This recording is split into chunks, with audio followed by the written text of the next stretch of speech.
agradecer la generosa invitación que nos han cursado las organizaciones que están a cargo de esta importantísima jornada que año a año se repite en este maravilloso lugar. Así que en nombre de los tres agradezco públicamente. Muy bien, la idea nuestra con las colegas Quintana y Sequeira era tratar de establecer alguna suerte de orden de exposición que tenga alguna vinculación y no nos solapemos temas. Así que yo voy a comenzar hablando de un tema que está vinculado exclusivamente al tema de la reforma previsional. Voy a plantear, ahora vamos a comenzar, la charla mía va a estar dividida en tres.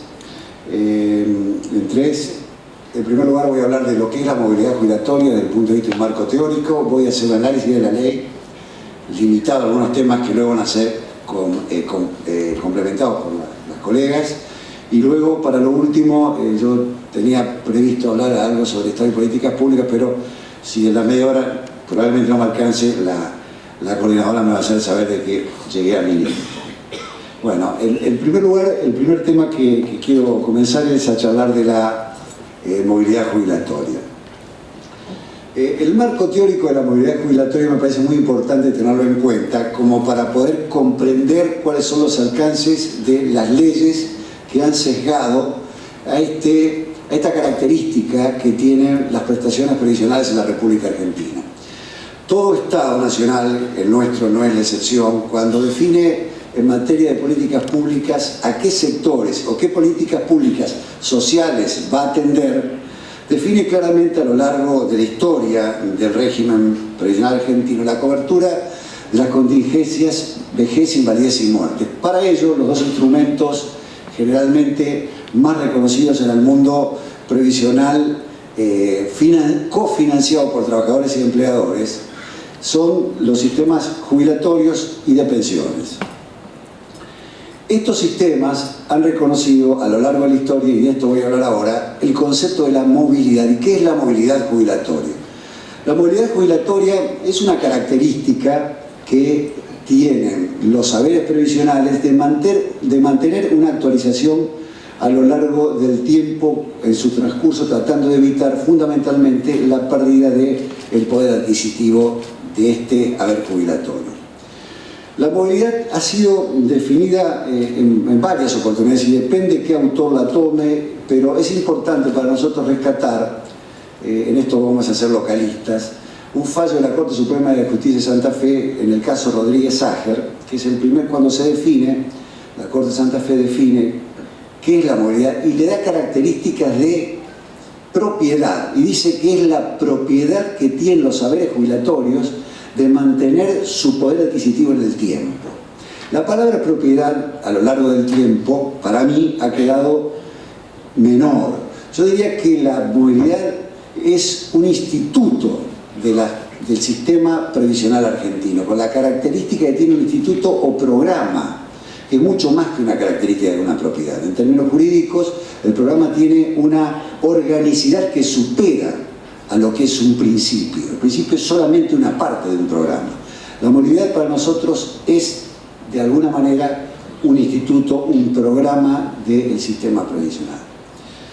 ¿Qué características uno puede mencionar en la movilidad para ir comprendiendo la importancia que tiene? La movilidad supone dos conceptos que confluyen, o dos requisitos de la movilidad que confluyen. Uno es lo vinculado al quantum y otro lo vinculado al tiempo.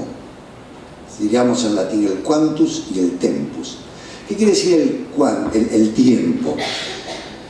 Primero vamos a empezar con el quantum, que es lo que termina de acuñar un término que todos nosotros lo conocemos, que es lo de la proporcionalidad. El quantum significa que una vez que se haya definido la tasa de sustitución es la primera definición importante en materia previsional, que es la relación que existe entre el salario del trabajador y el haber del jubilado. La tasa de sustitución es el corte, el famoso 82% es la tasa de sustitución consagrada en la década de 60 hasta por una ley nacional, ley que luego no se pudo volver a aplicar, o tuvo alguna aplicación de alguna manera poco dubitativa a lo largo del tiempo. Una vez definida esa tasa de sustitución, debemos aplicarle la relación de tiempo y cantidad a esa tasa de sustitución. O sea que la cantidad es la proporcionalidad que debe existir entre el haber del activo, el salario del activo y el haber del pasivo. Ese es un primer aspecto en que la movilidad debe mantener vigente a lo largo del tiempo. El porcentaje cuantitativo es una de las características de la movilidad. La otra es la característica temporal, que es la más difícil de mantener. La temporalidad, el lapsus, el tempus en que debe considerarse que se interfazan la cuantía y el tiempo, tiene que ver porque de alguna manera es mantener, hacer efectivo el principio de proporcionalidad en el tiempo. De nada nos serviría a nosotros tener movilidad si no hay actualización en el tiempo, no solamente la vinculación cuantitativa, sino la aplicación oportuna. Las dos son características muy importantes y a lo largo del tiempo uno va a ver que es tan importante la una como la otra, y creo que el tema de la temporalidad es lo que en este momento es lo que más valor tiene en el debate técnico y, por supuesto, no se me escapa en el debate político. El debate técnico en este momento es una de las características que más, y con esto voy a terminar mi charla, es la que más expectativas a los estudiosos del sistema previsional nos despierta: la aplicación en el tiempo de la nueva reforma previsional. Otra cuestión que quiero significar es el financiamiento. Yo hablo del origen de las cajas. No voy a hacer una historia del sistema previsional, pero las cajas originariamente estaban era un financiamiento donde el superávit del sistema no hacía pensar inclusive en cómo era su primer financiamiento. Las cajas se financiaron de muchas maneras. Hay sistemas que son de capitalización genuino, donde el trabajador podía retirar su haber. No fueron como la década de capitalización del 90, sino eran muy diferentes, pero era un sistema de capitalización y de armado de capital propio por los trabajadores, con la posibilidad del retiro inclusive. La etapa del reparto es posterior, pero en ambos casos estamos hablando de un sistema previsional que era superavitario, con lo cual, y con ausencia de disminución por el costo de vida, o muy limitado al menos. Estoy hablando de los primeros orígenes de las cajas. Hasta que este sistema, me parece importante mencionar, que tiene la aparición de lo que es todo el proceso de constitucionalización de los derechos sociales. Ustedes saben de que Argentina tiene 3 etapas en lo que es la constitucionalización de los derechos de segunda generación. La primera etapa, o sea, el proyecto alberdiano, es un proyecto individualista donde los derechos de segunda generación, y hablar de los de tercera, eran absolutamente desconocidos. Nuestra Constitución madre, en el año de 1853, tiene una fortaleza en lo que son los derechos individuales enorme, muy importante. El Estatuto de Dignidad de la Persona Humana, trazado por Alberti, realmente fue absolutamente importante. Tan importante fue la parte orgánica, y ya sigo, que aún en la peor dictadura militar argentina, los militares argentinos no se animaron a derogar el artículo 23 de la Constitución Nacional, que es el derecho a asilo que muchísimos compañeros y compañeras, docentes, trabajadores, gremialistas pudieron utilizar para salir del país en la detención del estado de sitio de la dictadura del 76-83. Esto significó el valor que tuvo Alberti cuando lo planificó. Pero la segunda parte, volviendo al tema nuestro, la segunda parte vinculada a los derechos de segunda generación, se producen cuando la reforma de 1949, derogada en el año 57, y la reforma de derogada en el 55, y la reforma del 57 con el artículo 14 bis. El artículo 14 bis sigue una lógica que impacta en el debate filosófico del positivismo y el naturalismo. ¿Por qué digo esto? Porque la Constitución del 49, independientemente de las consideraciones políticas previas y posteriores, hablo del texto, cuando hace su definición sobre los derechos de segunda generación, en muchos incorpora el concepto del naturalismo, ¿Por qué digo esto? Porque consagra institutos que no necesita, que dice no regular. Cito, que no es motivo de mi charla, pero ustedes lo han escuchado varias veces, cito la definición sobre el derecho de huelga. Fíjense que con el cambio de modelo filosófico, que se pasa del naturalismo al positivismo, es decir, el positivismo, lo reitero, es innecesario, pero es importante para llegar a donde apunto, es la necesidad de tener el derecho positivo vigente legislado. Ese es el concepto elemental del positivismo. El positivismo del año 57, fíjense que en la segunda parte del 14 bis, en el derecho colectivo, consagra el derecho de huelga. Definitivamente lo consagra, a diferencia de la teoría más imperante en la época anterior, que era del jurista por excelencia del 49, que fue Arturo Sampay, que pertenecía a la corriente filosófica y un naturalista. La nueva corriente toma otro modelo filosófico y lo regula, que es el artículo 14 bis, segunda y tercera parte. En la tercera parte, que vamos a ahondar, es donde se define concretamente la movilidad de las jubilaciones y pensiones. Es darle rango constitucional a una de las garantías que el legislador constituyente quería incorporar. Y para esto, el debate que hace Jáuregui Berry, que es el miembro informante de la comisión de este artículo, no se olviden que en el 57 fueron solamente 2 artículos los modificados, el 67 y el 57, y el 14 bis, perdón.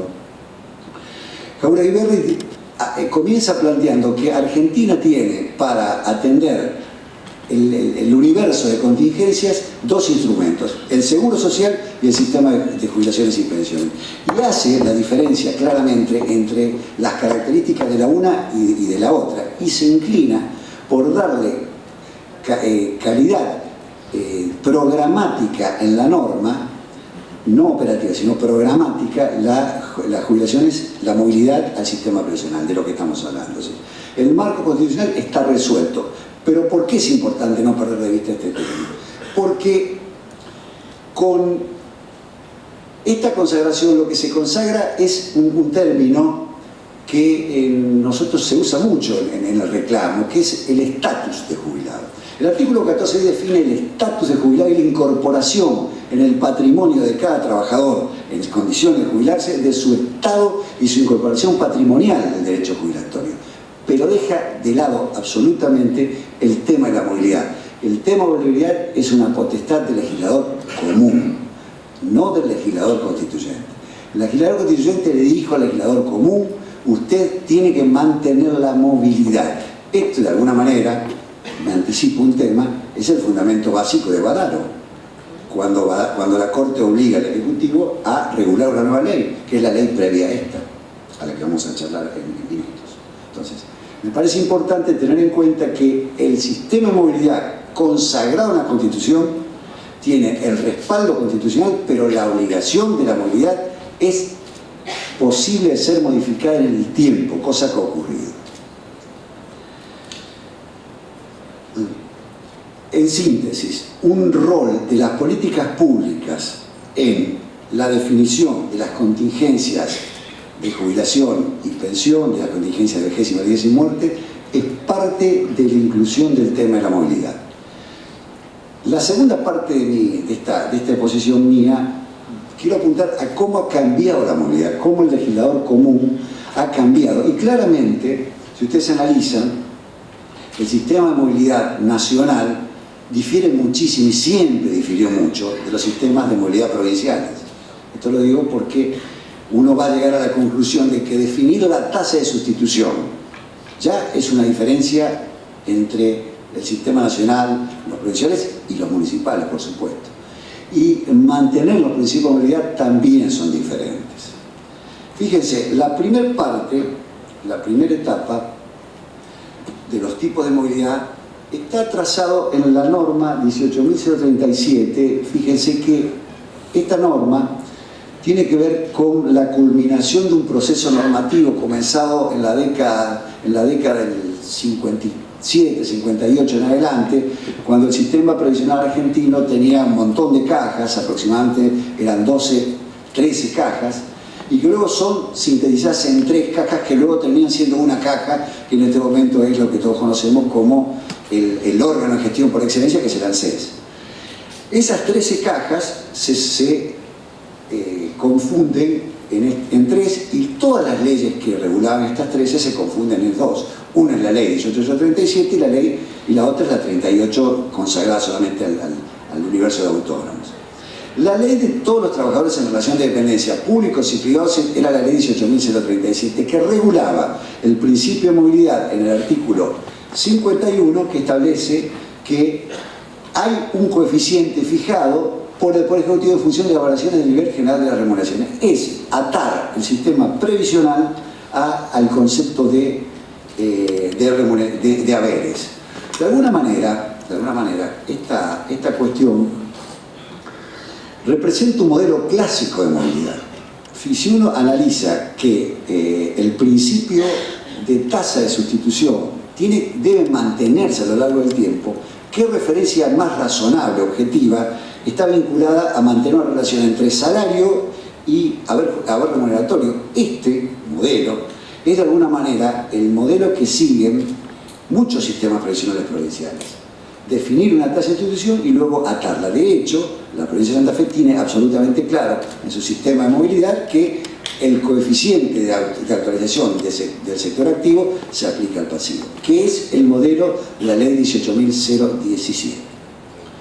Luego de la profunda modificación del sistema previsional argentino con la ley 24.241, una ley absolutamente que retrocede en materia de derechos de trabajadores y de jubilados y pensionados, esta es una opinión absolutamente personal, creo que compartida en general por todo el ámbito académico, por todo el ámbito político en su momento. El ámbito gremial de alguna manera tuvo posiciones cambiantes, lo digo y sé lo que lo estoy diciendo, no tengo ninguna duda de lo que estoy diciendo. Las AFJP fueron un instrumento de acuerdo para lograr los famosos 128 y 29 votos en octubre de septiembre de 1993. Nosotros seguimos muy de cerca este proceso de recambio absoluto del sistema previsional. Esta ley, la 24.241, en su artículo 32 incorpora por primera vez el concepto del AMPO. El AMPO es el aporte medio previsional obligatorio, donde se deja de lado, para hablar de movilidad, se deja de lado el concepto de salario. ¿Ya? El salario, la relación entre salario y secundario. Se hablan de otros términos. ¿Qué se tiene en cuenta? Por primera vez se tiene en cuenta el concepto de masa de aportes o masa de recursos tributarios. Fíjense que esto es una breve reflexión, y avísenme ustedes, una breve reflexión. Cuando la gestión Cavallo asume el Ministerio de Economía, logra dos transformaciones que impactan absolutamente este tema, y hoy estamos nosotros analizando las consecuencias, que es el cambio de naturaleza jurídica de los fondos de la Seguridad Social. Los fondos de la Seguridad Social siempre fueron fondos parafiscales, nunca fueron fiscales.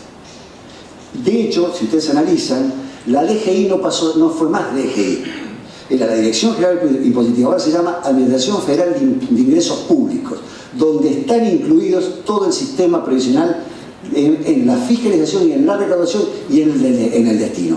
Antes de esto existía un organismo especial para el control de los fondos de la Seguridad Social, que era la Dirección Nacional de Recaudación Previsional. Al confundirse este tema, aparece la importancia de los aportes tributarios, no de los aportes solamente previsionales. La diferencia entre aportes previsionales y tributarios quedó solamente destinada al tema penal tributario y penal previsional, no para otro tema. Por lo menos es una mirada, sé que es una mirada tal vez extrema, pero es la mirada que yo estudio. Nosotros tenemos esa posición. Entonces, el tema de aportes y afiliados, y esto iba a dar un cociente que iba a ser aplicado sobre los salarios 2 veces al año en el mes, creo que sí, marzo y septiembre, donde se calcular estableciendo una garantía que está reiterada luego, que dice que si este cociente calculado un año sobre otro es deficitario, no se va a aplicar al tema del aporte. Es una aclaración casi en desuetudo, pero lo tienen todas las leyes previsionales, la actual también lo tiene. Y es una obviedad decirle que si va a dar negativo no se va a aplicar a los saberes previsionales. Esta primera etapa es un sistema que le dio algunos resultados a priori positivos. Entonces, automáticamente en el año 95 se sanciona otra ley, que es la ley que se denomina, casi yo diría cínicamente, la ley de solidaridad previsional. Es un concepto, el uso de las palabras tiene un impacto en el tiempo. Yo creo que es un cinismo absoluto llamar solidaridad previsional fuera ley que modificó. Tiene impacto en el tema presupuestario, en el tema recursivo. La ANSES está autorizada a contestar que si no tenía presupuesto no iba a reconocer ningún derecho. Y no obstante eso se llamó solidaridad provisional, y sabemos que es un concepto absolutamente intuitivo, generoso, que no tiene nada que ver con esto que se ha sancionado. Esta ley, en cuanto a nosotros se incumbe, modifica, y lo que se llamaba AMPO lo denomina MOPRE. Y el MOPRE también hay una relación entre lo que es, define que las prestaciones se van a actualizar solamente, deja de lado todo tema vinculado a la movilidad y aplica que la movilidad va a estar definida por la inclusión o no de recursos presupuestarios en el presupuesto nacional como ley del Congreso de la Nación aplica. O sea que la movilidad debe estar sujeta siempre a, a una norma madre, pero no había ningún instrumento para establecer el principio de la movilidad.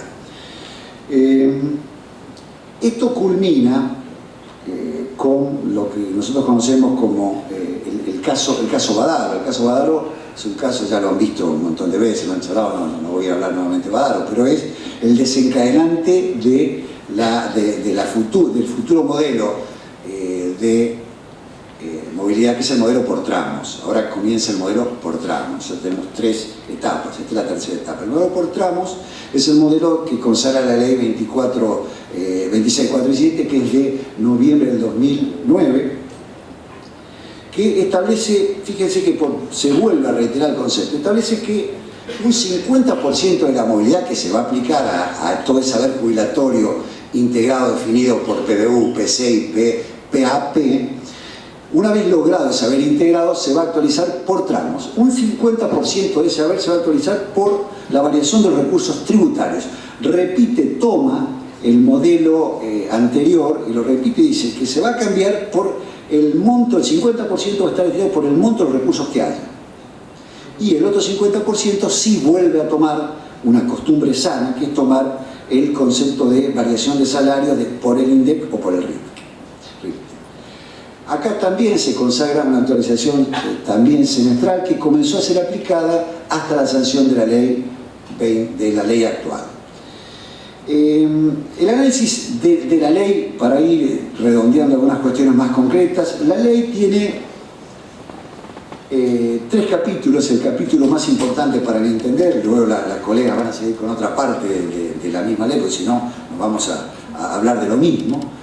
El capítulo 1, que es el tema más conflictivo y el que más impacto económicos y políticos y seguramente jurisprudenciales va a trazar, es el capítulo 1, que define, juntamente con el modelo anterior de la ley anterior, consagrar también, ratificar el modelo de movilidad por tramos. ¿Cuáles son las diferencias más importantes que tienen?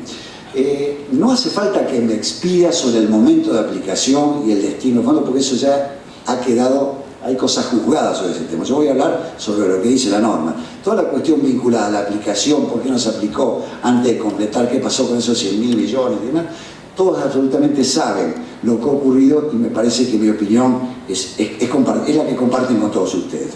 Sí quiero hablar de la ley porque es un instrumento técnico que me parece importante didácticamente tener una cerrada idea de cómo funciona la aplicación normativa.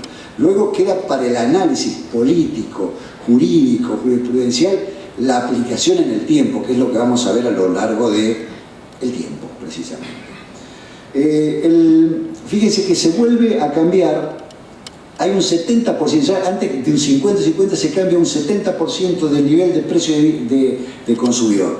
Hay un artículo que salió publicado, lo traje el 26 de mayo, o sea, hace 6 días, de una página web que es La Política Online, se llama. Creo que es conocido por muchos, sobre todo por gente que forma opinión. Hay muchos operadores políticos, sindicales que tienen insumo, porque tiene no son fake news, sino son news buenas, en realidad, las que publican ahí. Es una especie digamos, de prensa de anticipación. Decían que, evidentemente, con el cambio del impacto del salario, del impacto de la inflación, por primera vez esta norma va a tener un impacto absolutamente favorable a los jubilados, porque hay un desmadre del sistema de lo calculado en materia del INDEC, y que calculan, esto es una nota publicada en este diario del día 26 de mayo, donde se planteaba una preocupación en el Poder Ejecutivo por la aplicación de este 70% en vinculación con el índice de costo de vida por el impacto que va a tener. Yo recuerdo que en el sistema anterior se tenía en cuenta solamente la masa de recursos y alguna aplicación se mantenía de los salarios. Acá, la vinculación con la masa de recursos tributarios no se tiene más. Se tienen en cuenta los índices del INDEC, que van a ser altos, por lo tanto va a tener un impacto.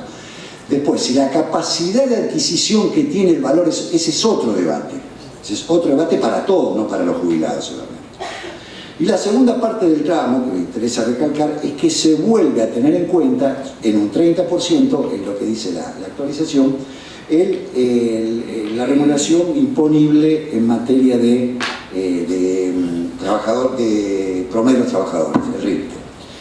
Sobre este tema, quiero plantear también una cuestión que está vinculada a, cuando yo comencé hablé de lo que eran los aspectos temporales y cuantitativos de la movilidad.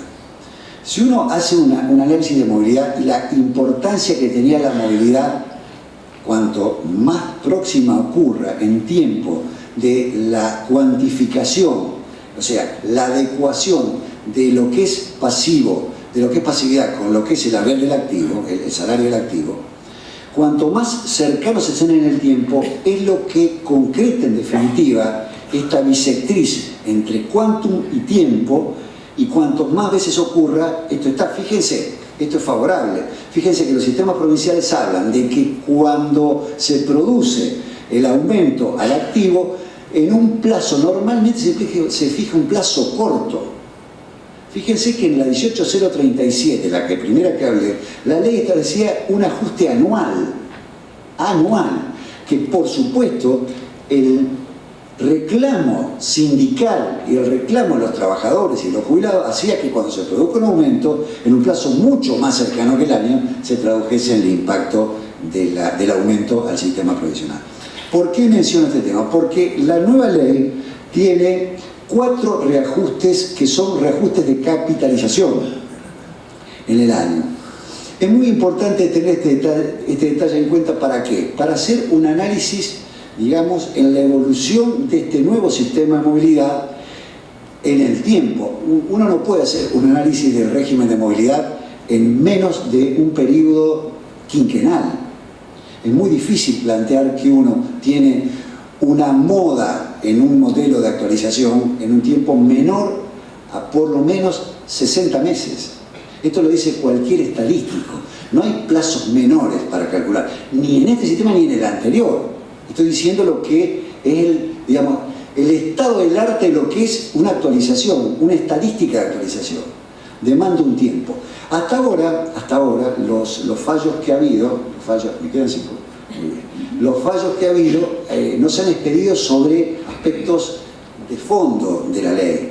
Aspectos de fondo como si este impacto vulnera alguna garantía constitucional, si la apropiación del Estado de esos recursos por parte del trabajador que iban a percibir pero no estaban consagrados realmente configura una situación de confiscatoriedad. De hecho, hay fallos de jueces federales de primera instancia donde han rechazado algunas acciones individuales de amparo.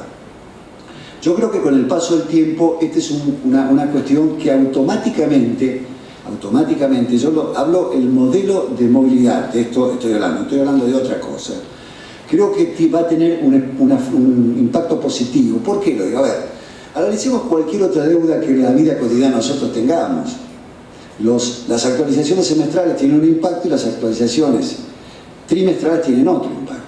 Fíjense, por ejemplo, en materia de lo que es el mercado inmobiliario locativo. Los que somos de Santa Fe tenemos una relación sabida que en general los contratos de locación que celebramos tienen una actualización anual. Y los que celebran contratos en otros lugares, en otras provincias argentinas, ven que tienen actualización semestral, no anual. Y este impacto genera una actualización inmediata del aumento anterior. Esto no tiene por qué, desde el punto de vista matemático estoy hablando, no tiene que tener un impacto diferente en la actualización de los saberes previsionales. Por eso, estos regímenes de movilidad son los que van a tener impacto de aquí en el futuro, y la idea nuestra era plantearlo, cómo han desarrollado en el tiempo y los contextos sociopolíticos que dieron lugar a este tema.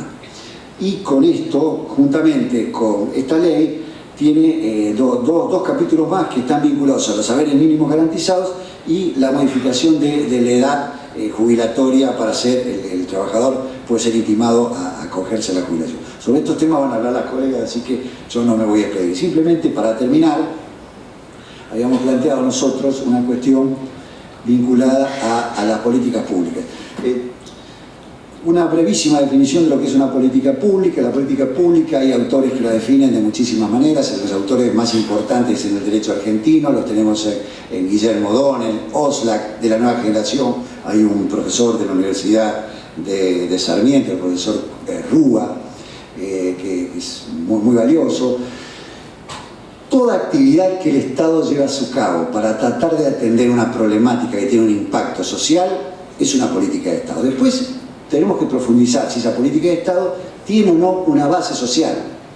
Una política de Estado de base social es aquella política que tiende a cubrir fundamentalmente a los sectores vulnerables y parte de la base de la existencia de pobreza y de desigualdad en el ingreso de los trabajadores o de la comunidad. Eso es una política pública que el Estado define a través de instrumentos. La primera cuestión que nos parece a nosotros, en el tema que nosotros estamos trabajando, y para no hacer todo el desarrollo de todos los temas, está vinculado a políticas públicas con los sectores vulnerables. Las políticas públicas con los sectores vulnerables que nosotros estamos estudiando son los adultos mayores y aquellas personas que tienen algún tipo de discapacidad o incapacidad, una actividad impediente del ejercicio del trabajo.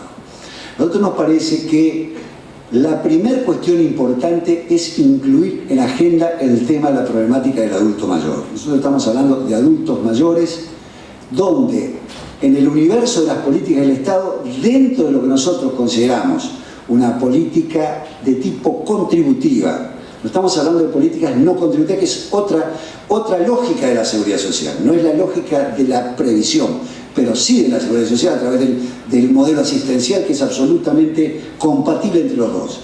Pero hablando de la política pública en materia de adultos mayores, las dos grandes ramas, la asistencia y la previsión, no deben confundirse, deben absolutamente mantenerse diferenciados con las características que cada uno tiene. Y me parece que políticas de adultos mayores, como la última incluida en el programa único de adultos mayores del PUAM, es la línea que deben garantizarse. ¿En qué sentido? En el sentido de mantener absolutamente en primer lugar, siempre cualquier política debe mantener la dignidad del trabajador, la dignidad de la persona. La dignidad que significa tener el trabajo, el acceso al trabajo y el acceso a una prestación provisional generada por su propio trabajo. Las políticas de asistencia tienen otra lógica que son absolutamente atendibles y compatibles con el sistema previsional. Pero en el sistema previsional nosotros estamos tratando de diferenciar esto, pues son modelos diferentes inclusive de análisis teóricos, técnicos, y que tienen, por supuesto, impacto político que debe ser atendido siempre por el Estado. El constituyente de 1957 trazó una norma obligatoria para todos. El Estado es el responsable de las políticas integrales, irrenunciables de la seguridad social. El tema de los adultos mayores es un tema irrenunciable para el gobierno actual y los que vendrán. Así que yo nuevamente vuelvo a agradecer a la invitación que nos han cursado y celebro profundamente que año a año este es un ámbito de debate con diferentes posiciones, no tengo la menor duda que esto es así, pero teniendo como siempre la honestidad intelectual de venir a discutirlas públicamente, aceptar los desafíos, aceptar las respuestas en otro sentido. Así que nuevamente muchísimas gracias por la invitación.